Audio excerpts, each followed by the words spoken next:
नमस्कार, आप देख रहे हैं न्यूज 24 5 की पंचायत में आपका स्वागत है। आपके साथ मैं हूं प्रत्युष खरे। उरी अटैक के बाद भारत के सर्जिकल स्ट्राइक पर पूरे देश को फक्र है, नाज है, गर्व है। लेकिन इस बीच पाक कलाकारों का साथ देकर सलमान खान चारों ओर से घिर गए हैं। शिवसेना और एमएनएस ने सलमान खान को सबक सिखाने की धमकी दी है, तो वहीं एक संगठन ने सलमान खान के खिलाफ साकिनाका थाने में शिकायत दर्ज कराई कि उनके खिलाफ राष्ट्रद्रोह का मुकदमा चले। सलमान खान के बेहद करीबी माने जाने वाले राज ठाकरे ने भी सलमान खान पर कड़ा बयान दिया और कहा है कि सलमान को अगर पाकिस्तानी कलाकारों से इतनी ज्यादा हमदर्दी है तो वो पाकिस्तान चले जाएं। वह हिंदुस्तान की कमाई खाने वाले फवाद खान ने पाकिस्तान जाकर जहर उगला है। खबर है कि फवाद ने कहा है कि हिंदुस्तान का दिल बहुत छोटा है और बॉलीवुड किसी का बाप नहीं है, जबकि फवाद खान को बॉलीवुड में काम मिल रहा है, यहां से उनकी रोजी रोटी चल रही है। ऐसे में 5 की पंचायत में हमारा सवाल यह है कि राज ठाकरे ने क्यों कहा कि सलमान पाकिस्तान चले जाए, और सवाल यह भी कि पाक जाकर जहर उगलने वाले कलाकारों का सलमान खान साथ क्यों दे रहे हैं। अपने पैनल से आपको मिलवाएंगे, लेकिन उससे पहले आपको सुनाते हैं सलमान खान बयान देकर कैसे घिर गए हैं। तो आपने सुना एमएनएस का बयान, पॉलिटिकल पार्टियों का बयान, बॉलीवुड में भी लोगों की अलग अलग राय। एक तरह से कहें तो बॉलीवुड इस पर बंट गया है। कुछ लोग सलमान खान के पक्ष में हैं, तो कई ऐसे लोग हैं, ज्यादातर संख्या सलमान खान के उस बयान के खिलाफ हैं। लोग हमारे साथ पूरा पैनल मौजूद है, उनसे आपका परिचय करा दूं। रजा मुराद साहब, जाने माने अभिनेता, सीनियर एक्टर, हमारे साथ मौजूद हैं। वागेश सारस्वत जी, वाइस प्रेसिडेंट और स्पोक्स पर्सन है एमएनएस के। अरुणा मुकीम जी, फॉर्मर मेंबर हैं सेंसर बोर्ड की, सोशल एक्टिविस्ट भी हैं। प्रदीप सरदाना जी, जाने माने फिल्म क्रिटिक्स हैं। और थोड़ी देर में हम कोशिश करेंगे सुनील पॉल भी हमारे साथ जुड़े और बीजेपी के एक नेता भी हमारे साथ जुड़ने वाले हैं। रजा मुराद साहब, सबसे पहले मैं आप ही के पास आना चाहूंगा कि पाकिस्तान जाकर जहर उगलने वाले कलाकारों के समर्थन में सलमान खान क्यों आ गए हैं। आपने देखा होगा फवाद खान का स्टेटमेंट, पाकिस्तान जाकर वो कहते हैं कि बॉलीवुड किसी का बाप नहीं है, हिंदुस्तानियों का दिल बहुत छोटा है। तो ऐसे कलाकारों के समर्थन में क्यों खड़े हो गए सलमान खान? उन्होंने कहा है कि हम छोटे हैं या हमारा मुल्क छोटा है या बॉलीवुड छोटा है। इतने दिन यहाँ की रोटी, यहाँ का नमक खाने के बाद अगर वो ऐसा कह रहे हैं तो उससे साफ जाहिर है कि वो खुद कितने छोटे हैं, उनकी मानसिकता कितनी छोटी है। मुझे बड़ा आश्चर्य हो रहा है और साथ साथ मुझे गुस्सा भी आ रहा है कि वहां जाते ही जो उन्होंने अपना रंग बदला है, तो इसकी जितनी भी निंदा की जाए कम है। और आगे चल के हमें इस बात का ख्याल रखना चाहिए कि हमें किसे लेना है, किसे नहीं लेना है। तो बिल्कुल जो भी उन्होंने कहा, जो सलमान खान ने कहा, उन्होंने बस ये बताया जी। रजा मुराद साहब, जो सलमान खान ने कहा, क्या आप उससे सहमत हैं? देखिए, मेरी बात जरा 1 मिनट सुनिएगा, मैं पूरी बात कर रहा हूं। उन्होंने जो भी कहा है कि वो उन्हें वीजा मिला है, उन्हें वर्क परमिट मिला है और हमारी गवर्नमेंट ने दिया, ये बात सही है। लेकिन ये बात भी सही है कि वो टेररिस्ट नहीं है, लेकिन इसके आगे मैं ये कहना चाहता हूं कि जंग का माहौल है और मैं ये कहना चाहता हूं कि जंग और मोहब्बत में हर चीज जायज होती है। जंग में या तो कोई आपका दोस्त होता है या कोई फिर आपका वो दुश्मन होता है। तो दुश्मन के साथ जो है फिर आपको दुश्मन जैसा ही सलूक करना चाहिए। अब हो सकता है कि सलमान खान को ऐसी उम्मीद ना हो कि ये वहां जाके इस किस्म का फवाद खान जहर उगलेंगे। तो इस वक्त जंग है, जंग में हर चीज, यानी आप इस बात को मान रहे हैं कि इस वक्त जो हालात है, ऐसे हालात में पाकिस्तानी कलाकारों को यहां पर काम नहीं मिलना चाहिए, आप इस बात को मान रहे हैं? बिल्कुल, मैं इस बात से सहमत हूं, लेकिन मैं ये कहता हूं कि हमेशा एक इंसान को टारगेट क्यों बनाया जाता है। सिर्फ बात ये सलमान खान ने नहीं कही है, उनके पक्ष में और भी लोग हैं। श्याम बेनेगल ने यह बात कही है, महेश भट्ट ने यह बात कही है। उनके खिलाफ कोई कुछ क्यों नहीं कहता है, एक ही इंसान के खिलाफ क्यों कहा जाता है? मैं ये कहूंगा जी। चलिए, इसका जवाब मैं एमएनएस के प्रवक्ता से लूंगा। वागेश सारस्वत, रजा मुराद कह रहे हैं कि वो भी इसके पक्ष में है कि अभी मुल्क में जो हालात हैं, ऐसे में कोई पाकिस्तानी कलाकार को यहां पर काम नहीं मिलना चाहिए। लेकिन उन्होंने एक सवाल यह भी खड़ा किया है कि सिर्फ एक शख्स को ही टारगेट क्यों किया जा रहा है। ऐसी बात तो और भी कलाकारों ने कही है, महेश भट्ट ने कही है, श्याम बेनेगल ने कही है, इन्होंने नाम गिनाया, तो सिर्फ सलमान खान ही टारगेट क्यों? वागेश जी, महेश भट्ट हो, श्याम बेनेगल हो या सलमान खान हो, महेश भट्ट हो, श्याम बेनेगल हो या सलमान खान हो, जो भी इस तरह की बात कर रहा है उसका मानसिक संतुलन गड़बड़ा गया है। और ये किस झोंके में, किस फायदे के लिए, कौन सा व्यवसाय इनका रुका हुआ है, अटका हुआ है, फटका हुआ है, जिसकी वजह से ये इस तरह का व्यवहार कर रहे हैं, इस तरह की बात कर रहे हैं। ये नासमझी वाली बात है। ये अपने देश को नहीं समझ रहे। पाकिस्तान से इतना प्रेम है तो जाके पाकिस्तान में व्यापार करें, पाकिस्तान में जाके फिल्में बनाइए। यहाँ रहते क्यों हैं? आज जंग का माहौल है और हम सब जानते हैं कि पाकिस्तान आतंकवादी कैंपों में ट्रेनिंग दे करके भेजता है, जिहाद की बात करता है, लोगों को लड़ना सिखाता है, जिहादी बनाता है। हम क्या गारंटी है कि ये कलाकार यहाँ आते हैं एक्टिंग के नाम पे हमारे देश में रेकी करके नहीं चले जाएंगे और वहां जाके सारे टिप्स नहीं देंगे?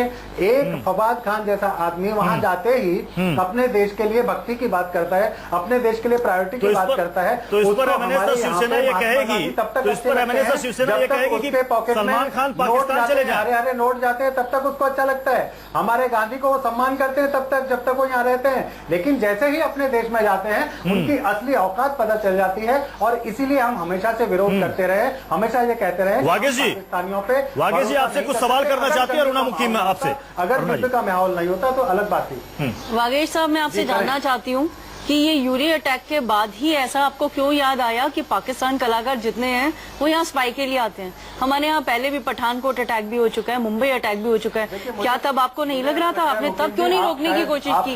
अब ऐसा क्यों होता है कि एक सलमान खान जैसा एक बड़ा फेस आता है, कुछ कहता है, और आप लोग सब अपनी रोटी पकाने के लिए इनके पीछे पड़ जाते हैं? क्या ये या देशभक्ति दिखाने का क्या एक यही जरिया है? जवाब दे दूं, हमने पाकिस्तानी कलाकारों का, देखिए, हमने पाकिस्तानी कलाकारों का विरोध हमने हमेशा किया है। हम क्रिकेट का हमेशा विरोध करते रहे। लेकिन ये गुंडागर्दी भी तो आप पहली बार कर रहे हैं कि आप छोड़कर चले जाइए कलाकार, यहाँ से देश से चले जाएं। लेकिन जब उरी पे हमला हुआ, जो उनका सपोर्ट करेगा वो तो देशभक्त है, अदरवाइज देशभक्त नहीं है।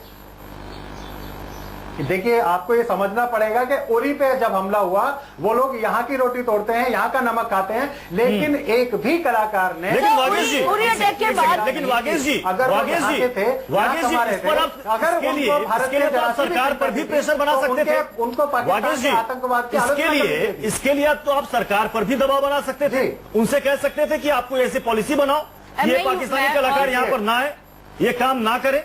और यूरी अटैक के बाद आप पाकिस्तान चले जाओ, जो यहाँ बच जाएगा उसको हम पीटेंगे। हमारे साथ शाइना एनसी, बीजेपी की नेता हमारे साथ जुड़ चुकी हैं। शाइना एनसी जी, क्या आप सहमत हैं जो बात एमएनएस कह रही है, जो बात शिवसेना कह रही है, और आपके सांसद मनोज तिवारी ने कहा है कि जो भी पाकिस्तानी कलाकारों का समर्थन कर रहा है देश के साथ गद्दारी कर रहा है? आप सहमत हैं मनोज तिवारी के साथ?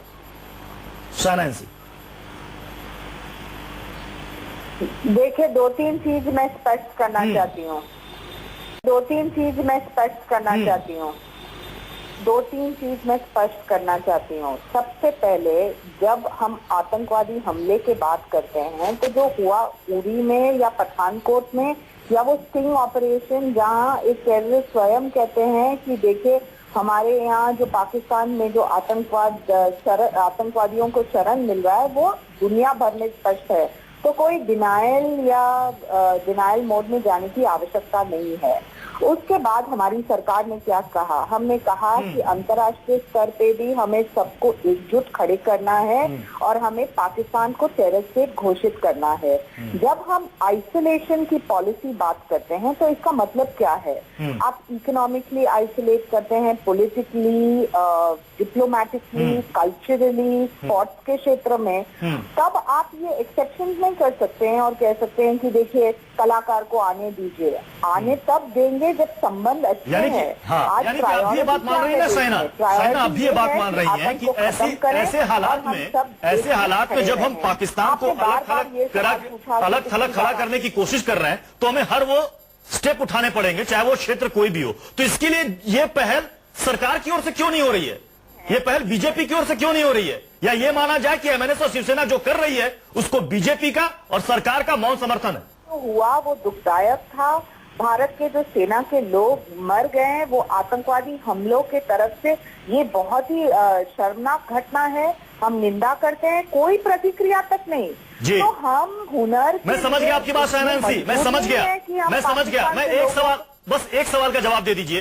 क्या आप ये मानती हैं कि ऐसी स्थिति में सरकार को भी एक पॉलिसी बनानी चाहिए, पाकिस्तानी कलाकार यहां पर इस हालात में काम ना करें, उन पर बैन लगाया जाए।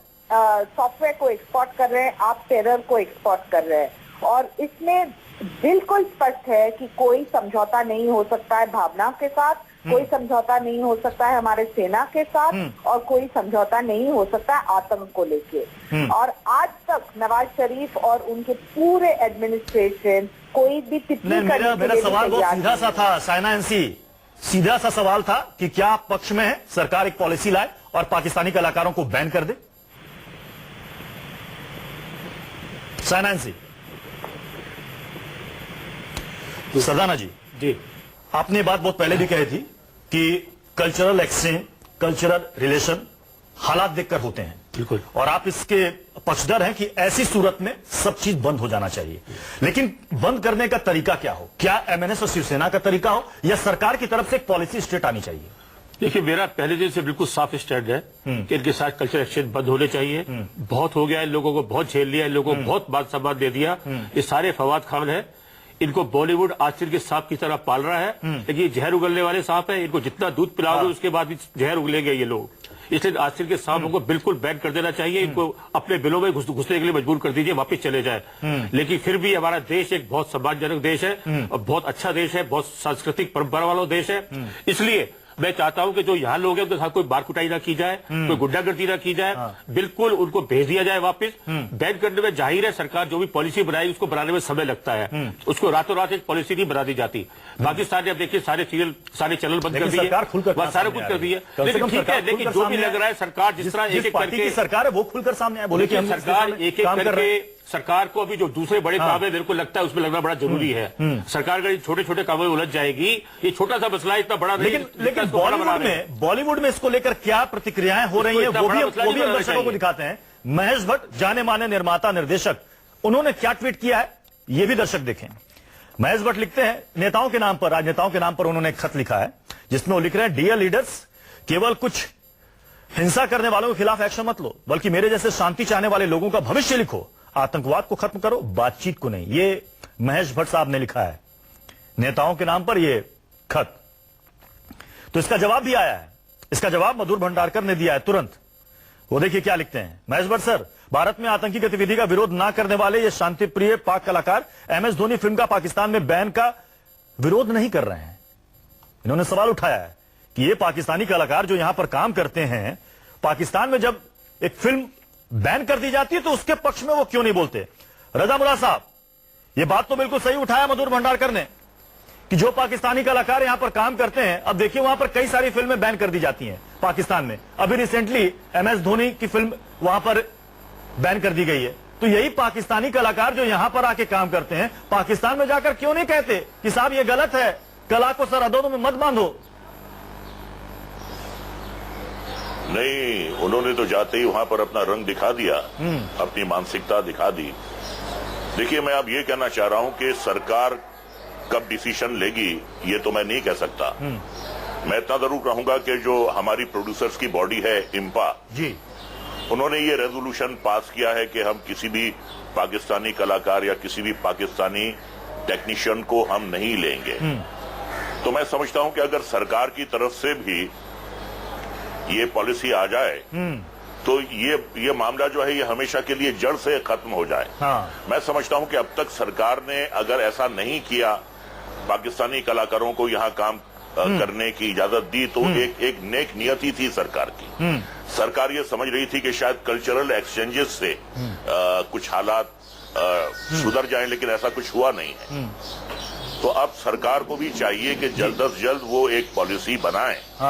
यानी आप चाह रहे हैं कि सरकार भी इस पर एक पॉलिसी बनाए। इम्पा ने अपना एक डिसीजन ले लिया है, उससे बड़ा असर होगा कि पाकिस्तानी कलाकारों को, टेक्नीशियंस को यहां पर काम नहीं मिलेगा। लेकिन सरकार अगर एक पॉलिसी बना दे तो वो बिल्कुल साफ और स्पष्ट हो जाएगा, सभी लोगों की समझ में आ जाएगा। सरदाना जी, एक जो कहा गया एमएनएस की तरफ से कि आईपीएल में जब पाकिस्तानी खिलाड़ियों को नहीं लेने का निर्णय लिया गया तब किसी भी भारतीय खिलाड़ी ने कोई ऐतराज नहीं जताया, लेकिन यहां पाकिस्तानी कलाकारों को काम नहीं करने देने के मसले पर फिल्मी दुनिया के लोग एकदम चिल्ला मचा रहे हैं। देखिए उस समय हालात दूसरे थे। उस समय हम भी बराबरी करते थे, साथ साथ फिल्में बन रही थी, हमारे लोग भी वहां जा रहे थे। तो सुनील शाह ने भी खामोश की है और क्रिकेट पर हमें लगा देते हैं कि पाकिस्तानी क्रिकेट के साथ हमारा कोई टूर्नामेंट नहीं खेलेंगे। देखिए फिल्मों में भी ऐसा क्यों नहीं? देखिए आज उस समय हालात ऐसे नहीं थे। उस समय क्रिकेट का भी चल रहा था, सारे सांस्कृतिक एक्सचेंज चल रहे थे, सरकार की बातचीत चल रही थी टेबल पे।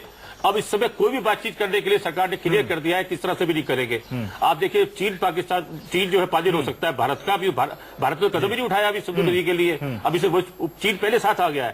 तो मुझे समझ में नहीं आता महेश भट्ट जैसे लोग जो हमेशा अपने देश के खिलाफ बोलते हैं, वहां का कोई फिल्मकार बोल रहा है पाकिस्तान के खिलाफ? वहां के ये कलाकार जो यहाँ से जाकर यहाँ की कमाई खाने वाले, यहाँ की रोटी खाने वाले वहां पर जाकर पाकिस्तान में जाते हैं, बाप ने भूल गए हिंदुस्तानियों का देश आप देखिए हिंदुस्तान ने उन पाक कलाकारों को यहाँ पर काम दिया है, ये भूल गए। अनुपम खेर को वीजा नहीं दिया था इन्होंने, पाकिस्तान वालों ने। तब ये महेश भट्ट कहाँ थे? उन्हीं के आर्टिस्ट है, उन्हीं के साथ काम करना। कहना चाहेंगे आप? मैं ये कहना चाहती हूँ कि दो मेरे पॉइंट्स हैं। पहली बात तो ये कि हमारे प्राइम मिनिस्टर ने खुद कहा है कि we are not at war with Pakistan, it's only a surgical operation. Surgical operation क्या होता है कि जहां कोई एक शरीर का हिस्सा अगर खराब हो गया है तो वहां की सर्जरी कर उस बीमारी को जड़ से खत्म करने की कोशिश की गई थी। यानी कि वो टेरर कैंप्स खत्म करने गए थे। हमारी आर्मी उनकी आर्मी से भिड़ने नहीं गई थी।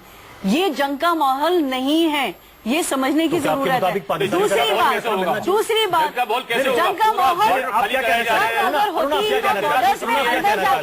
ऐसे हालात में भी पाकिस्तानी कलाकारों को क्या होगा? काम मिलते रहना चाहिए, वो काम करें और पाकिस्तान में जाकर बॉलीवुड को कहें मेरी बात अभी खत्म नहीं हुई है।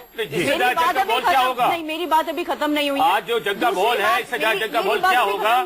पूरे सेना बॉर्डर खाली कराए जा चुके हैं, हजारों गांव खाली हो गए हैं, सेना तैनात हो चुके हैं जगह जगह। आप क्या मिसाइल छोड़ने का वेट करेंगे पाकिस्तान का? तब आप कहेंगे आपको तो होना चाहिए। आप इन कलाकारों के पक्ष में क्यों है? तो कलाकारों के पक्ष में क्यों है? मुझे समझ नहीं आ रहा। मैं कलाकारों को आप देश के फवाद का क्या कर रहे हैं? आप बात सुनेंगे तब तो मैं जंग बताऊंगी का ना। माहौल नहीं है। मैं तो यही कह रहा हूं, जंग का माहौल कैसे होगा? अपनी बात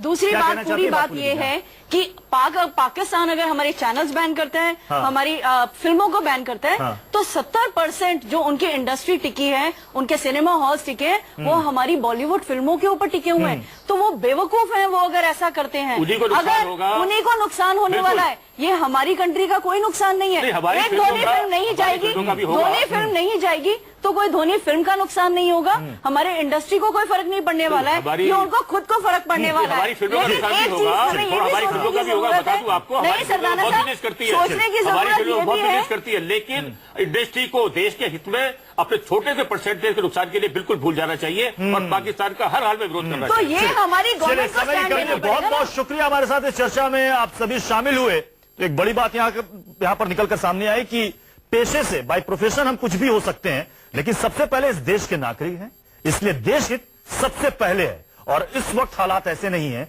कि हम अपने पड़ोसी मुल्क को कहें कि साहब आप आइए यहां पर काम कीजिए, यहां की खाइए और अपने मुल्क में जाकर हमें गाली दीजिए, हमें कोसे। ऐसा कोई भी हिंदुस्तान में नागरिक नहीं होगा जो ये बर्दाश्त करे। बहुत बहुत शुक्रिया आप सभी का हमारे साथ जुड़ने के लिए।